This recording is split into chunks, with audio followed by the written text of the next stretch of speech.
Hi po, good afternoon po mga ka-viewers. Ayun na po yung sinupitan na yung si Bait.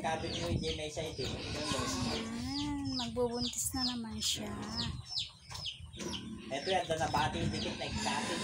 Sinumpitan ko siya ng laundress. Pang high for. Tay bigat ang dami niya yung brak, halipatan. At tay bigat ko pa yung tawag ko na lang.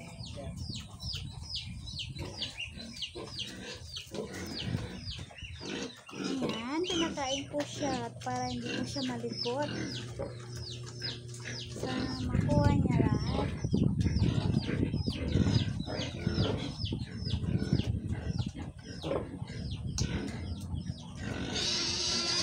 Pati yung, tignan po yung isa, oh. Gusto niya din daw yung isa. Bata pa, hindi ba't pwede? Kailan, sir, pwede yun? 7 months. Ay, 7.